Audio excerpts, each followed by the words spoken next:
আপনারা এই মুহূর্তে যাদেরকে দেখতে পাচ্ছেন তারা কিন্তু নয় কোনো বাস্তুহারা, নয় কোনো সাধারণ পথের মানুষ। এরা প্রত্যেকেই শিক্ষক।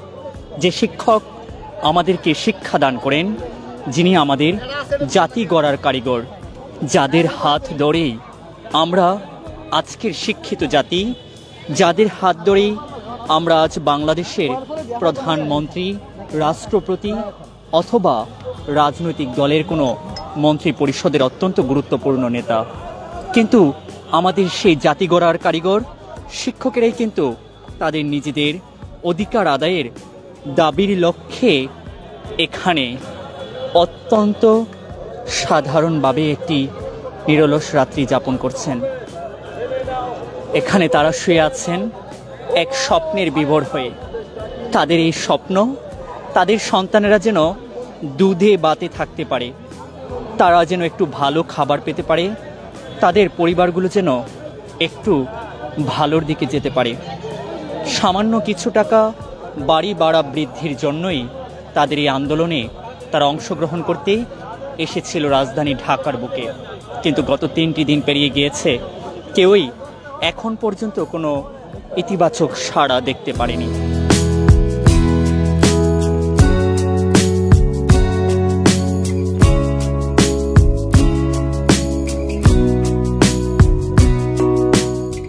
খাবার খেতে পাননি অনেকের। দুপুরের খাবার, সকালের নাস্তা হয়েছে সাধারণ দোকানের কলা রুটি বা চা বিস্কেটে। তাদের জীবন এখান থেকেই এমনভাবে কেটে যাচ্ছে শুধুমাত্র একটি চাওয়া থেকে। সেই চাওয়া যেন তাদের বাড়ি ভাড়া বৃদ্ধি করার জন্য একটি প্রজ্ঞাপন জারি করা হয়। চোখে মুখে স্বপ্ন, তাদের সন্তানেরা যেন থাকে ভালোতে, পরিবারকে যেন রাখতে পারে একটু ভালোতে। সেই ভালো রাখার পরিস্থিতি থেকেই এখানে তাদের এই অংশগ্রহণ।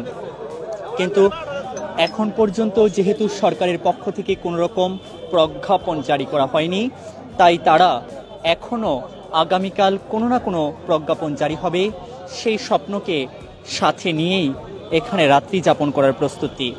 আগামীকাল শিক্ষকদের লং মার্চ টু যমুনা। সেই লং মার্চ টু যমুনায় তারা কেউ কেউ আমাদেরকে বলছিলেন প্রায় বাংলাদেশের 64 জেলা, টেকনাফ থেকে তেতুলিয়া, রূপসা থেকে পাথুরিয়া, সমস্ত জায়গা থেকেই এখানে হবে শিক্ষকদের সমাগম। এবং সেই সমাগমে প্রায় 2 লক্ষাধিক শিক্ষকদেরকে নিয়ে তারা লং মার্চ টু যমুনার দিকে এগিয়ে যাবেন। লং মার্চ টু যমুনায় আগামীকাল কি হতে যাচ্ছে তারা কেউই জানেন না। তারা বলছিলেন যদি পুলিশের পক্ষ থেকে তাদেরকে বাধা প্রদান করা হয় এবং তাদের উপর কোনরূপ প্রতিহতের ব্যবস্থা নেওয়া হয়, সেক্ষেত্রে তারাও কিন্তু ছাড় দিবেন না।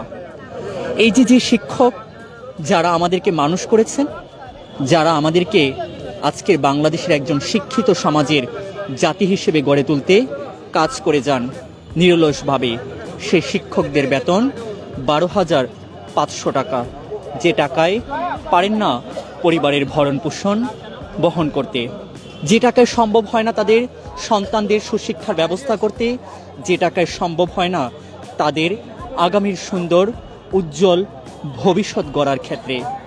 এবং আমরা জাতি হিসেবে নিজের বিবেকের কাছেই এই প্রশ্ন রেখে যেতে চাই, আমরা সবাই ভালো থাকার চেষ্টা করি, কিন্তু যারা আমাদেরকে একটি শিক্ষিত জাতি হিসেবে গড়ে তোলার চেষ্টা করেন, যারা আমাদেরকে মানুষ হতে চেষ্টা করেন, যারা আমাদেরকে একটি ছোট্ট শিশু থেকে সরয়ার বাণী থেকে একটি শিক্ষিত জাতি, একটি শিক্ষিত মা, একটি শিক্ষা সমৃদ্ধ রাষ্ট্র তৈরিতে কাজ করে যাচ্ছেন, সেই শিক্ষকের এমন মানবতার জীবন আমাদের কখনোই কাম্য হতে পারে না।